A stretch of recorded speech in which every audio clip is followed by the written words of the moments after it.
What's good? It's your boy Smiley the Slut Guy. You tuned in with DWYB. Drink with your boy. Smiley, what it do? What up, baby? How you feeling? How you doing, man? I'm doing alright, man. I'm alright. Fine myself, man. Appreciate you asking that, homie. Already, I appreciate you tapping in one time. You know what I'm saying? Always. Already, man. So let's get straight to it, man. So you grew up in the Acres Home area, right? Yes, sir. Born and raised. So how was it growing up in the Acres Home? Oh, boy, that shit was crazy, didn't it? I ain't gonna lie, that shit was just crazy. But it's not necessarily all bad or nothing like that. Not in a negative way. Ain't all bad. Yeah. First of all, we're not when we say Acres Home ain't all bad, we're not saying it in a like it's a negative way. Yeah, it's all good though. Yeah, it's good. It's just crazy. That's all. Yeah. You never know what you're gonna see. Yeah. So how was your childhood growing up in that? Growing up it wasn't really that bad. I was alright, you know. Obviously it was poverty, you know, scratching for money, but other than that, I mean, my people raised me right. I was blessed enough to have both parents, you know, for a good while. So that was pretty cool. You know, I bonded with my dad a lot growing up.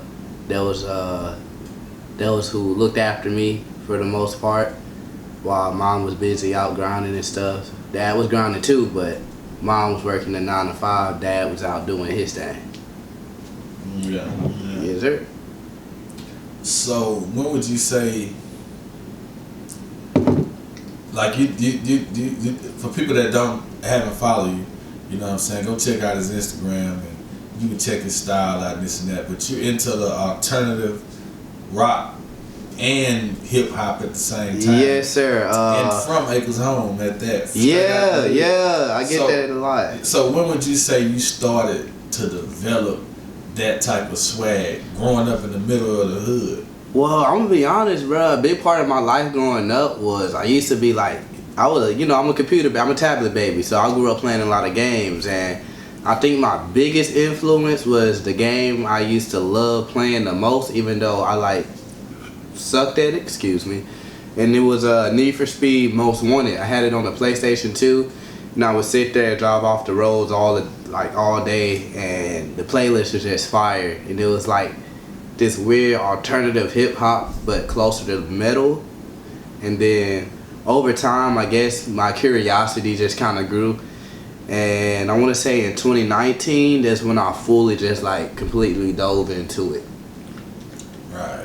So in high school, how did the other kids, you know, you growing up in the hood, how did the other kids do that? Kind of interact with you? Well, you know, obviously people gonna poke fun at it a little bit. They're like, "Oh, that's white boy music," but over time, it wasn't as bad as I really expected it to be, because I don't know why. I didn't feel ashamed of it or nothing. I just never cared to bring it up around other folks, but it was kind of obvious. But, you know, it's kind of funny because the hood is actually a lot more accepting of it.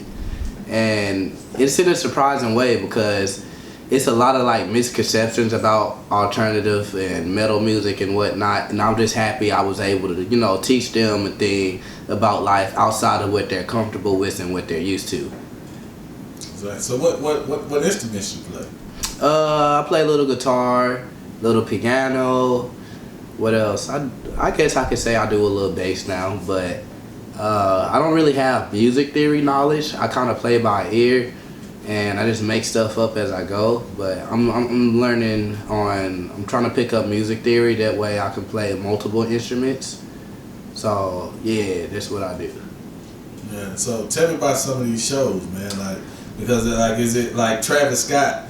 What you even think about the Travis Scott? So that's two different types of music. Yeah, that's different. But I mean, you know, he go crazy at his shows. Always. And I know rock shows go crazy too, because that was one of the complaints. Well, you know what I'm saying, that a lot of people had, not just Travis Scott. I'm gonna be honest. It's multiple sides to that story.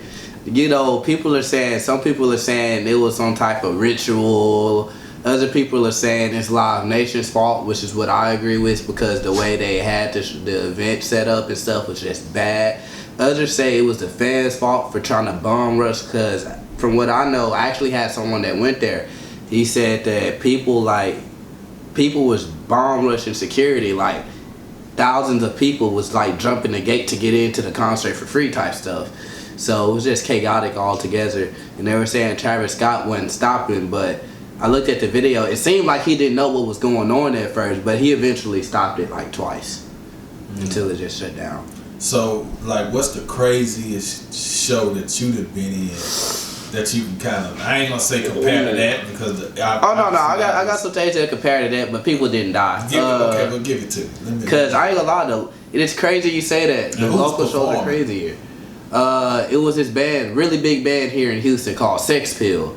Okay. They're this punk band. They're like hardcore punk. It was at one of my favorite venues. Shout out Trip 6. But those guys, they always throw incredible shows, and they took this DIY venue that we go to a lot, and it was like 400 people there, and it was nothing but chaos. Like, you couldn't leave the mosh pit. Every time you tried to leave, you would get sucked back in. At one point during the show, I got thrown into the ceiling. In the ceiling? Yeah, I got thrown in the ceiling. I got RKO'd. So what's RKO? Randy Orton from WWE, you know that his signature move where he grabs someone by the head, like that happened to me, and I didn't see the person who did it, or like I didn't know it was coming, so it was like completely off guard, which was like crazy to me.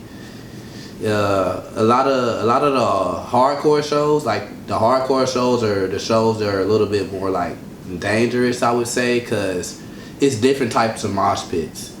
People try to categorize it as one thing, but I don't do that no more. For example, the whole Travis Scott thing. Rappers in general, those type of mosh pits usually just people jumping around, pushing each other a little bit. But hardcore shows, we got 2 steps that we do, we swing in, but they're like mosh pit etiquette, unspoken rules to make sure everyone is safe and still having fun. So how does a mosh pit like start? Like, is it people going here knowing this is gonna be a mosh pit? Yeah. It just so happens off the energy. Okay, so the biggest thing is a lot of people are gonna be going looking for the mosh pit.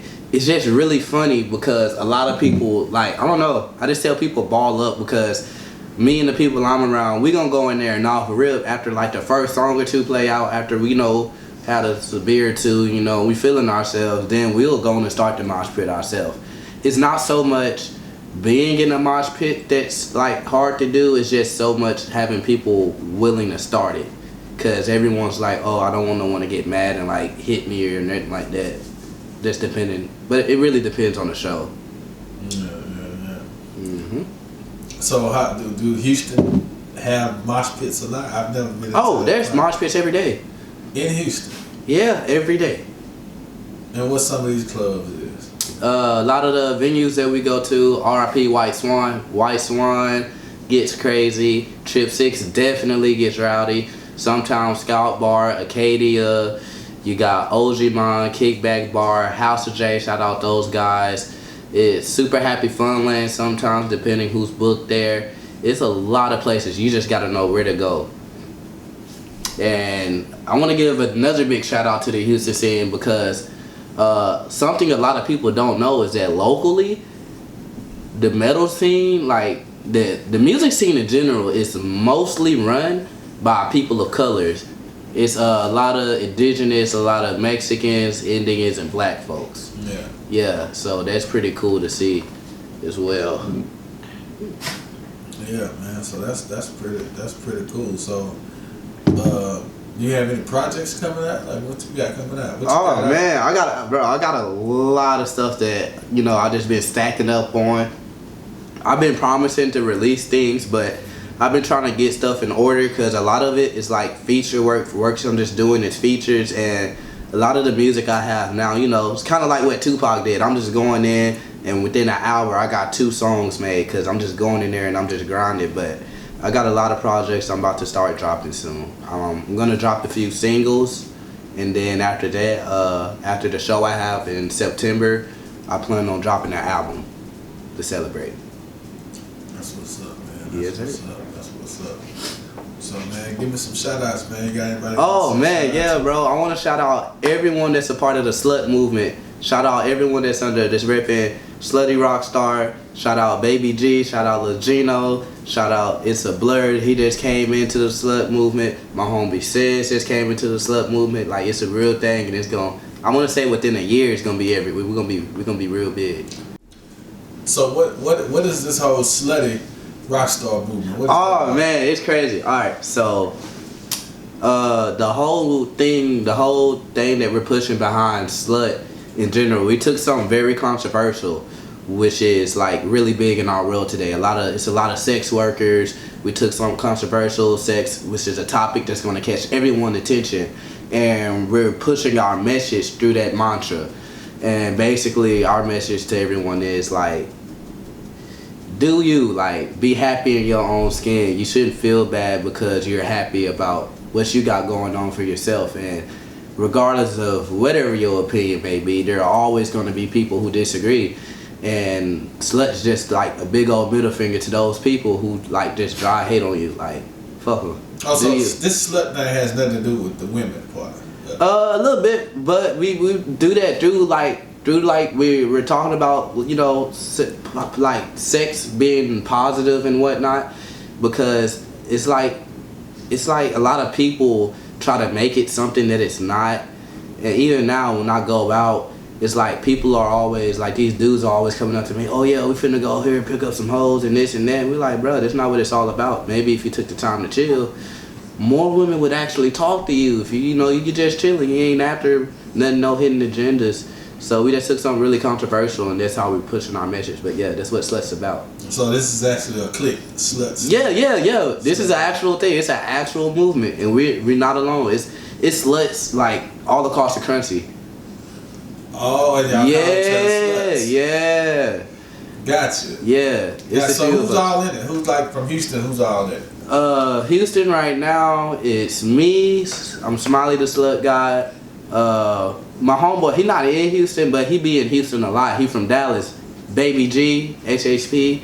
Shout out him. He really like, he up there with it. Yeah. Gonzo, I know he's slutty.